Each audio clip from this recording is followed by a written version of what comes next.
This is a digital oscilloscope. It's a very valuable tool that lets you look at voltage signals and circuitry in real time. Once it starts up, you'll see a screen like this. The first thing you want to do is connect a probe. They go in these two ports here, this yellow and this blue port here. We've got the yellow ring flag on this one, so we'll put it in the yellow port. To put it in, you'll line up these little ridges with the ridges on the port. Push it in, it'll feel like a spring, turn it a quarter turn to the right, and release. And this port, then this probe will feed into number 1 on the screen, this yellow one here. The probe consists of 2 parts. One end is an alligator clip. You'll attach this to the ground in your circuit, the common ground. And the other is a hook, which has this retractable sheath, and you will attach this to whatever part of the circuit you're monitoring. If you look at the 3 pins here, for example, say this is ground and this is what you're monitoring, you'd put the clip on ground and you use the hook and attach that to what you're monitoring.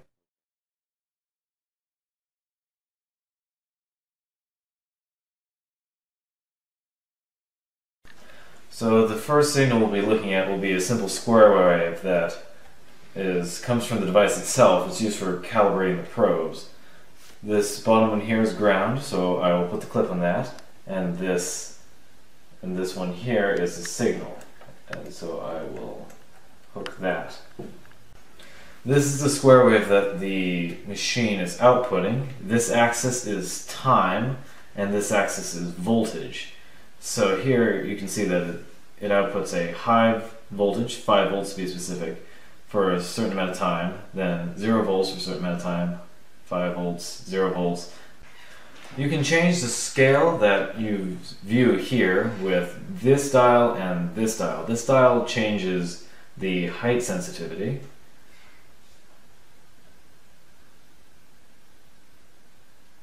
And this dial changes the width that you see.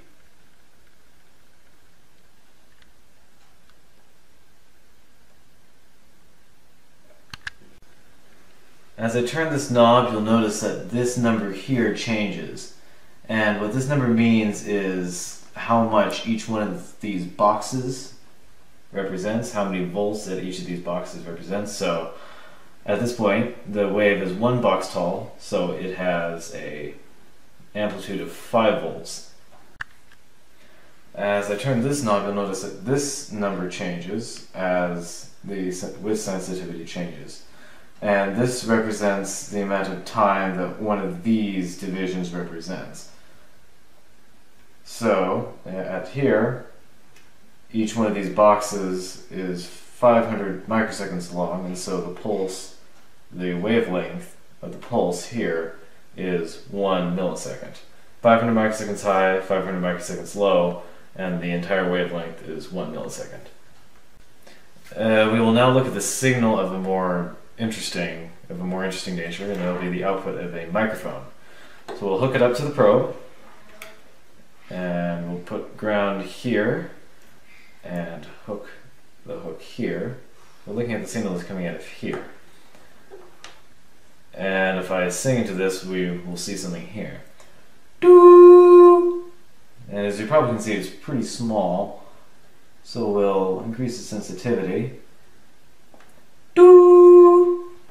And now we can see something, but now it's very high, so we can use this position knob to lower the line. Doo! So it's a bit easier to see, and we'll make the divisions even smaller.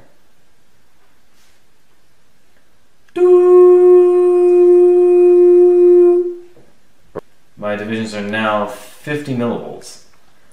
Doo! So the whole waveform's got about an amplitude of 50 millivolts. Doo!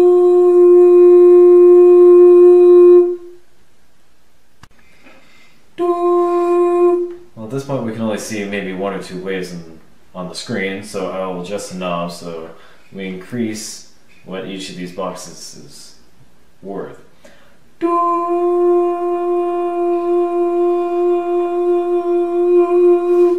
And that way we can see more waves on the screen at one time.